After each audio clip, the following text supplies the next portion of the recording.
आज उनको जबरदस्त झटका लगा जब बिटिया की बात, हालांकि है कर्ण जैसी बात, जन्म तो सुनैना और इनके यहाँ भी सीता का नहीं हुआ वैसे, लेकिन कौन कह सकता है कि सीता उनकी पुत्री नहीं है। सोने का हल चलाया, चाहे उसमें से निकली मटके में से, गड़े में से, पर उनकी वो पुत्री ही है और उसी तरह से उसका लालन पालन होता है। और आज अवसर आया धनुष यज्ञ का, और जब कोई धनुष को नहीं उठा पाता है तो महाराज जनक से रहा नहीं जाता है। आखिर वो राजा महाराजाओं को तो कह ही देते हैं, वीर विहीन मही में जानी, मुझे लगता है कि अब तो धरती वीरों से खाली होगी। लक्ष्मण से बर्दाश्त नहीं हुआ वो प्रसंग आ रहा है, लेकिन उसके साथ वो कहते हैं तजहु आस निज निज ग्रह जाऊं, लिखा विधि वही देहि विवाहूं, लिखा न विधि वही देहि विवाहूं। जब ये किसी पिता के सामने बेटी की बात आए तो पिता के दिल पर क्या बीती होगी सोच सकते हैं कि मेरी बिटिया के शायद भाग्य में विवाह लिखा ही नहीं। इसलिए हटाओ, जाओ यहां से, काहे को बैठे हो, छोड़ो अपनी आस उम्मीद को, नहीं मिलने वाली सीता तुमको। लिखा न विधि वही देहि विवाहूं, शायद बिटिया की भाग्य रेखा में विवाह लिखा नहीं। कहते हैं राजा महाराजा हूं, बिटिया को कोई गर्भ दिखाता नहीं। समय आने पर चिंतित होते हैं कि इसका कब पानी ग्रहण होगा, हाथ पीले होंगे।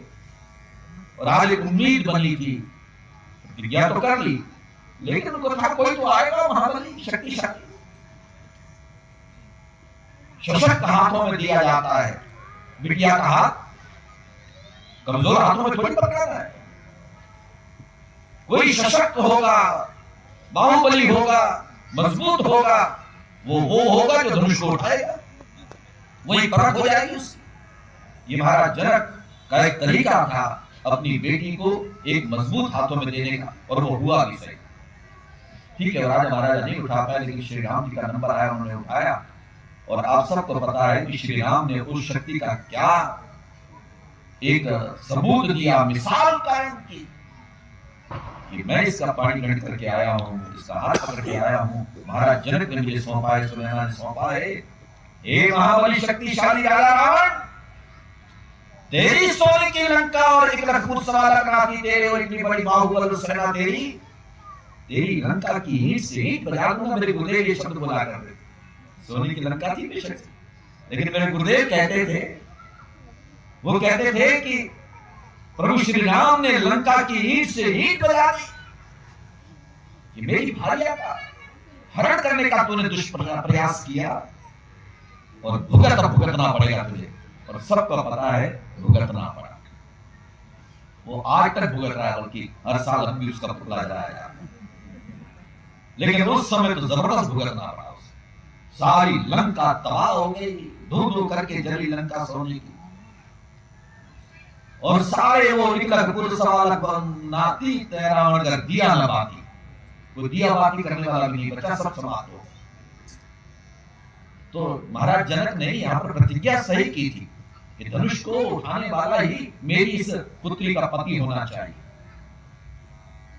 निराश हुए, लेकिन एक आस अपने लिए उनकी आई तब, विश्वामित्र समय शुभ जानी। महाराज जनक को जब उदास देखा, उनको जब हताश और परेशान देखा, बोले अति स्नेहमय वाणी। विश्वामित्र ने उस समय बड़ी मीठी वाणी में, जुबान में कहा, उठऊं राम भंजऊं भव चापा, मेटऊं तात जनक परितापा। ये मेरे राम, उठो, अब इस धनुष को तोड़ना है, तुमने चिल्ला चढ़ाओ, क्योंकि महाराज जनक के ताप संताप पीड़ा को दूर करना है। मैंने पिछले सालों में कल्पवास में कहा था कि महापुरुषों का काम ही यही होता है। कि दूसरे का दर्द, दूसरे की पीड़ा कैसे दूर हो। यहां उन्होंने ये तो नहीं कहा कि तुम शादी करनी है, सीता से नाता जोड़ना है, तुम्हारा वैवाहिक जीवन होगा। वो तो चलो है सो है, वो तो अंडरस्टूड है, सबको पता है। लेकिन मुख्य बात जो यहां पर कही है ना आज विश्वामित्र ने, उठो राम भंजऊ भव चापा, मेटऊ तात जनक परितापा। अरे बेटी के बाप के दिल का दर्द देखो, एक बिटिया के पिता का हृदय इस समय करुणा से, पीड़ा से भरा हुआ है, और हमसे वो नहीं देखा जाता। क्योंकि संत जो है ना, वो जैसे उस दिन भी जिक्र आ रहा था, वो दूसरे का दर्द नहीं देख पाते। निज दुख द्रवई, अपना पर दुख द्रवई संत सुख मिलता। संत हृदय नवनीत समाना, कहा कवि पर कह न जाना, निज परिताप द्रवई नवनीता, और पर दुख द्रवई संत सुख मिलता।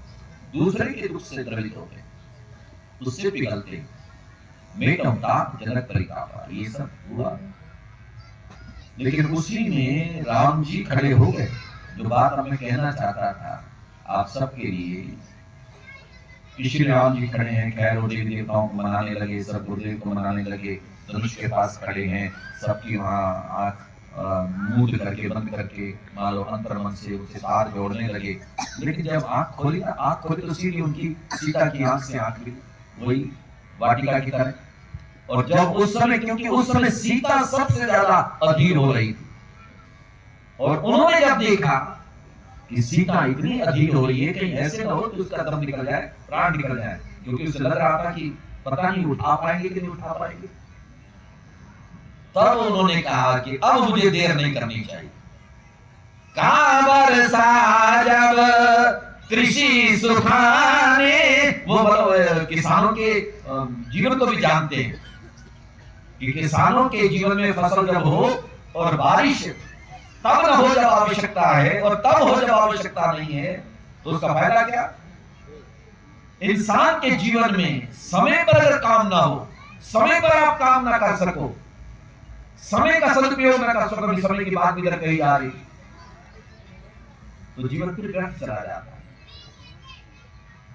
हमें हर कार्य को समय पर संपादित कर देना चाहिए। श्री राम ने एकदम सोचा कि अब मुझे विलंब नहीं करना चाहिए। अरे धनुष तोड़ने का फायदा क्या होगा, उसकी जान निकल जाएगी। बस उन्होंने एक पल नहीं लगा। और मानस में तो जिक्र आता है कि राजा महाराजा सब थे, कोई देख तक नहीं पाया कि कब धनुष उठा और कब टूटा।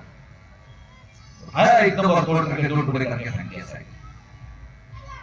हम अपने जीवन में समय का सदुपयोग करें, जो काम समय पर करना है उसे कर लेना चाहिए। नहीं तो अंत तो गत्वा, अंतिम सत्य तो ये है कि जीवन तो अवसान की ओर जा रहा है, मृत्यु की ओर बढ़ रहा है।